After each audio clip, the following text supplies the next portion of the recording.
Bienvenido a nuestro podcast, en donde hablaré de algunos tipos de textos. Cada uno tiene un propósito específico y se utiliza en diferentes contextos. Aquí cada uno explicará detalladamente de cada texto. Soy Adriana Licuy y me acompaña mi compañera Nancy Tanguila. La lectura crítica implica el análisis y la evaluación de un texto, considerando aspectos como la intención del autor, el contexto y el propósito. Es una habilidad clave para discernir la calidad y la veracidad de la información presentada. Importancia de la lectura crítica. La lectura crítica es esencial para comprender y juzgar el contenido de los textos. Ayuda a los lectores a identificar sesgos, argumentos y la estructura lógica de la información, permitiendo decisiones más informadas y un pensamiento crítico más desarrollado. Texto descriptivo. El texto descriptivo se caracteriza por su uso de adjetivos y metáforas, enfocándose en aspectos sensoriales como el color, sonido y aroma.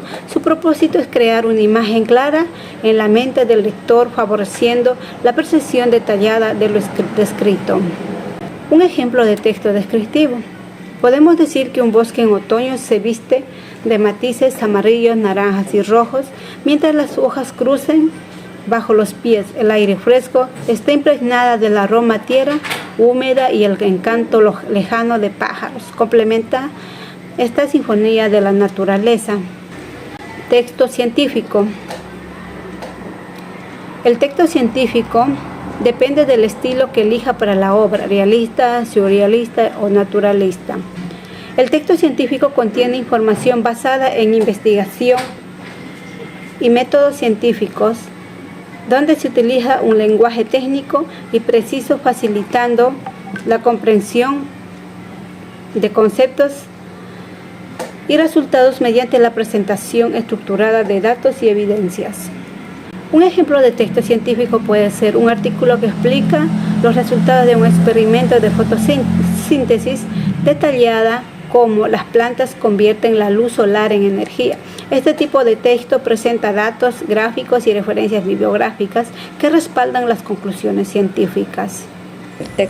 Un ejemplo de texto científico puede ser un artículo que explica los resultados de un experimento de fotosíntesis. Texto narrativo. El texto narrativo relata hechos reales o ficticios en un tiempo y espacio determinado.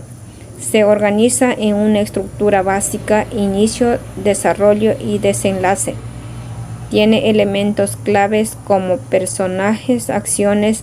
Un narrador que cuenta la historia es común en cuentos, novelas, crónicas. Ejemplo: una mañana de invierno, Ana encontró una carta misteriosa en su buzón sin remitente, pero en su interior, en letras doradas que despertó su curiosidad y cambió su destino. Es el texto expositivo. El texto expositivo informa o explica un tema de manera clara y ordenada y se usa en libros de textos, artículos y científicos, ensayos. Puede ser divulgativo cuando está dirigido a un público general o especializado si es para expertos en una área. Ejemplo: los volcanes son estructuras geológicas que expulsan magma, gases y cenizas desde el interior de la Tierra. Su actividad puede clasificar en activa o extinta, dependiendo de la frecuencia de sus erupciones. El texto literario. El texto literario es aquel que usa el lenguaje de manera artística para transmitir emociones, ideas, historias. Su propósito principal no es informar, sino provocar sensaciones y estimular la imaginación. El lector se encuentra en géneros como la narrativo, cuentos, novelas, poesía y drama.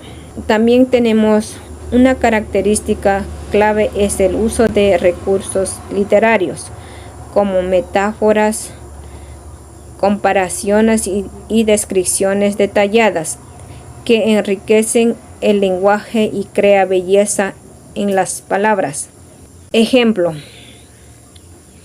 la luna con su luz plantea tejía sombra misteriosa sobre el bosque dominio, donde el susurro del viento contaba la historia inolvidable. Muchísimas gracias. Hemos explorado los tipos de textos que, aunque son distintas, pero son esenciales en la educación. Cada uno tiene su propia estructura y un propósito, pero todos son fundamentales para el desarrollo de habilidades lingüísticas y de comprensión. Es importante que los estudiantes aprendan a identificar y comprender estos tipos de textos, ya que cada uno ofrece una perspectiva diferente del lenguaje y la comunicación. Gracias por acompañarnos. Nos vemos en el próximo episodio.